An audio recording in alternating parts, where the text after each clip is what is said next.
देखे होंगे आप लोग, हमारे मुल्क की रियासत में एक ईदगाह में उस रियासत के चीफ मिनिस्टर को लाके सामने बिठा दिया कुर्सी के ऊपर, और इमाम साहब जो है ईद की नमाज पढ़ाते हैं।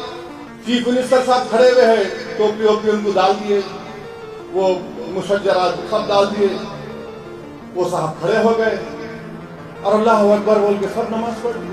अरे भाई कैसे, क्या ये दीन मजाक है क्या? कोई, मैं तो आलिम दीन नहीं हूँ। हम जब अल्लाह अकबर बोल के खड़े होते नमाज में तो इमाम साहब भी किबले रुख हो जाते, और खड़े हुए सामने हम, हमारे सामने हम अल्लाह अकबर बोल रहे, चीफ मिनिस्टर खड़े हुए हैं। अरे हम अल्लाह की परस्तिश कर रहे हैं, इनकी तो नहीं करते ना, इंसानी की हम। ये क्या हो गया इन लोगों को? तुम क्यों इतना गिर रहे हो खुदा के लिए? आप लाओ चीफ मिनिस्टर को, बोलो साहब हम नमाज पढ़ रहे, जरा यहाँ बाजू बैठिए, आप पूरा इज्जत एहतराम के साथ बिठाओ उनको आप, उसके बाद जाके डाइव मारो आप उनके पास। कौन रोक रहा आपको?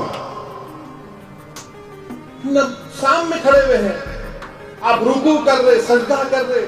मैं फौरन दो मुफ्तियों से बात किया, उन्होंने कहा कि पहले तो इमाम साहब को नमाज ही नहीं पढ़ाना चाहिए था वो, और नमाज के साथ जब पढ़ते वक्त कोई सामने ठहर ही नहीं सकता, कोई नहीं ठहर सकता। मगर नहीं, कौन बोलेगा, डर रहे। चीफ मिनिस्टर है भाई, उन्हें रियासत का, अरे चीफ मिनिस्टर होंगे, कुछ भी होंगे भाई। अल्लाह का जो उसूल, अल्लाह का जो कानून है, जो रसूलुल्लाह सल्लल्लाहु अलैहि वसल्लम की सुन्नत है। मैं जब लंदन में पढ़ता था तो मेरे साथ में कई हमारे गैर मुस्लिम दोस्त मुझसे पूछते थे इस्लाम के बारे में, तो मैं बोलता चलो मेरे साथ मस्जिद को ले जाता था उनको, बोला यहाँ बैठो आप, यहाँ देखो हम कैसी नमाज पढ़ रहे हैं। लोग दिखाते, किसी मस्जिद में हर कोई आ सकता है, मगर नमाज के हर रिलीजन के उसूल होते हैं, एक उसूल को कैसा तोड़ेंगे आप?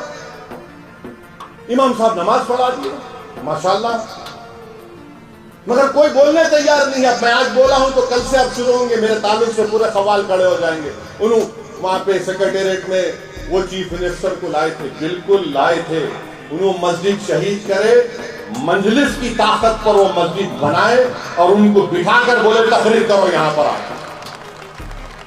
मगर उनको नमाज के अगर सामने तो नहीं खड़ा करे उनको हम ईद की नमाज में।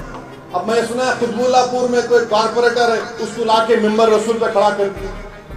अरे क्या है रे भाई, तुम लोग क्या कर रहे हो? तुम लोग मत करो ऐसा। अगर आप सिखाना चाह रहे इस्लाम में हम कैसा पढ़ते नमाज, तरीके से बताओ उनको, बिठाओ उनको, समझाओ उनको। मगर नहीं, इस्लाम बताना नहीं है उनको, अपनी खुशामद दिखाना है, अपनी चमचागिरी दिखाने का है। ये कहां तुम दावत का काम कर रहे हो? मैं उम्मीद करता हूं कि जिस रियासत में इस तरह की हरकत की गई, वहां के उलमा इकराम जो अंबिया के वारिसीन हैं, जिनको मैं अपने सराखों पर रखता हूं, वो बोलेंगे इस बारे में। ऐसा नहीं हो सकता है ना। एक और रियासत में चीफ मिनिस्टर बैठे ईद की नमाज में आज खड़े हो गए। अरे भाई, आपको मोहब्बत अगर है मुसलमानों से, एक एमपी को जिताओ। अगर आपको मुसलमानों से मोहब्बत है तो बीजेपी से अलायंस मत करो। आपको मुसलमानों से मोहब्बत है तो दलित मुसलमान को उनके हुकूक दो, उनको होम मिनिस्टर बनाओ। चलो, तुमको जो मर मिटने वाला है उसको होम मिनिस्टर बना दो। कुछ भी नहीं। ये कब तक ये ड्रामेबाजी चलती रहेगी? क्या यही हमारा मसला है कि ईद की नमाज है, आप आके खड़े हो जाएंगे? मैं बजाय नमाज में मुसलमानों को अल्लाह के रसूल सल्लल्लाहु अलैहि वसल्लम ने बताया कि जब तुम नमाज पढ़ो तो ये महसूस कर लो कि तुम अल्लाह के सामने खड़े हो। नमाज पढ़ो तो ये महसूस कर लो कि तुम्हारी जिंदगी की आखिरी नमाज हो सकती है। और आप लाके मुख्यमंत्री को बिठा दिए, क्या हो रहा है ये?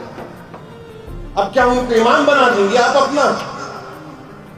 कोई बाकी रहेगा, आप कुछ बात ही नहीं रहा फिर अब।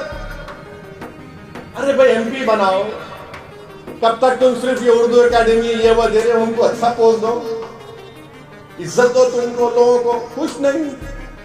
اور غلطی وہ چیف منسٹر کی نہیں ہے، غلطی وہ چیف منسٹر کے بیٹے کی نہیں ہے، غلطی وہ کارپوریٹر کی نہیں، غلطی ہماری ہے۔ ہم میں دینی حمیت ختم ہو رہی ہے۔ جس دن دینی حمیت ختم ہو جائے گی بربادی ہو جائے گی۔ ہم میں تقوی ختم ہو رہا ہے، خوف خدا ختم ہو رہا ہے، عشق نبوی ختم ہو رہا ہے۔ اللہ بچائے ہم کو ان تمام چیزوں سے۔ حمیت ختم ہو جائے گی تو کیا باقی رہے گا؟ بولو آپ۔